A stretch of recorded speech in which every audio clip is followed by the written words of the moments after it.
Hi, Beth Whiteside here.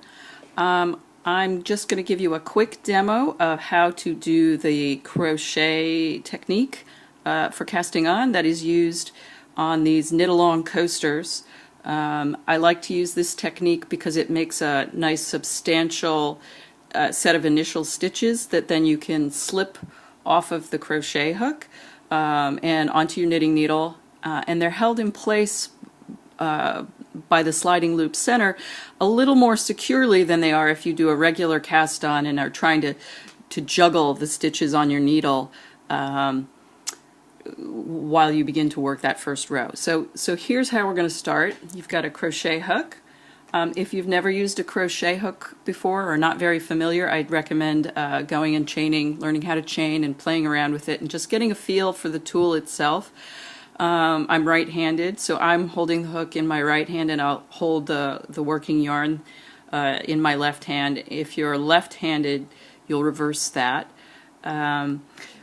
For this technique, you're going to want a crochet hook that will let you slide the stitches we're going to make off of the opposite end, rather than a crochet hook that has a handle, because then you'd have to get the stitches all over the handle, and that doesn't work so very well. Okay. So let's get started.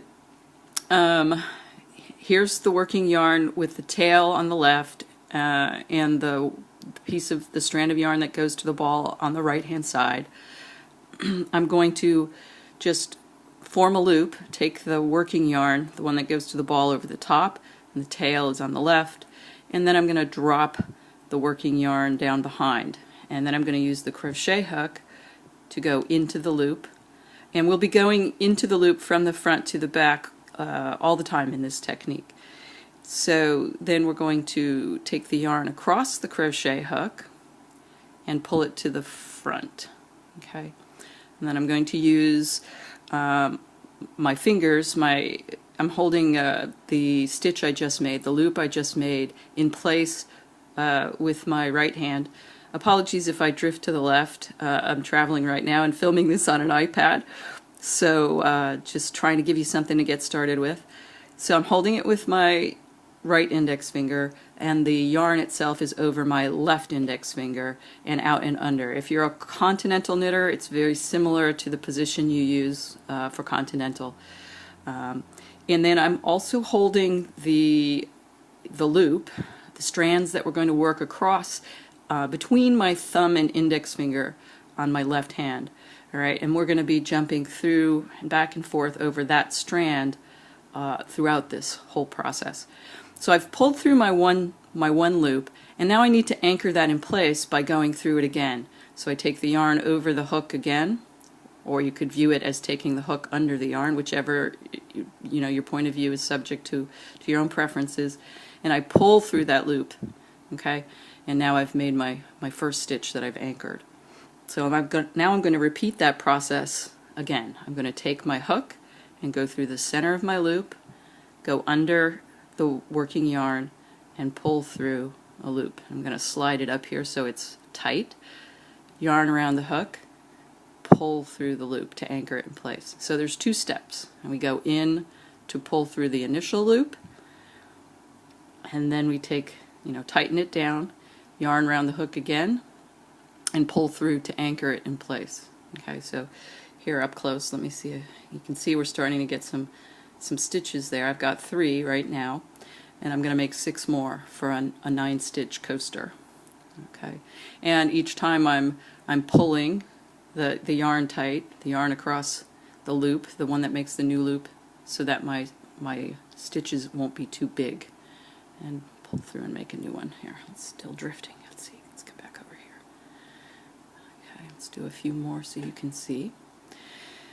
Now, when you first do this technique, it's going to be new, and you might do it a few times in order to get a feel for the tension, for how big these, I'm drifting again, how big these loops should be. You can see they're fairly tight there on mine. The other thing you can do after you've practiced, and once you get to putting them on the sticks, they still feel big and loose and not gripping the way that I said that they would, you can use a smaller crochet hook, and that will make tighter stitches, so that will help. Okay, how many do I have here? Okay, I need to do one more. Okay. My initial loop here was pretty big. It doesn't need to be this big, but whatever's comfortable. Great dramatic effect here then. You'll see I'm pulling the tail. I've already started, and that's cinching things closed. So once I have my number of stitches that I want, I will pull it closed a little bit just to tighten things down a little bit, and then I'm going to pull it again once I get all these stitches onto my double points. So here I'm sliding to the other end of the crochet hook, and I'm picking up my double points, and I'm just going to slip the stitches onto it, trying not to split the plies here. Okay, let's see, 1 and 2 and 3. Something else, well, let's do this first. And if the needles, if you're doing what I'm doing right now and the needles are falling out, you might want to try again, like really falling out easily, you might want to try again. So now I've got something like this. This is now when I pull that tail again. So I'm going to pull it to get that center loop closed a little bit more.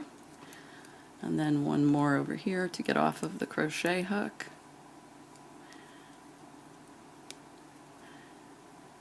One, 2, 3. Yay. Okay, bye-bye crochet hook. And now the final cinching closed.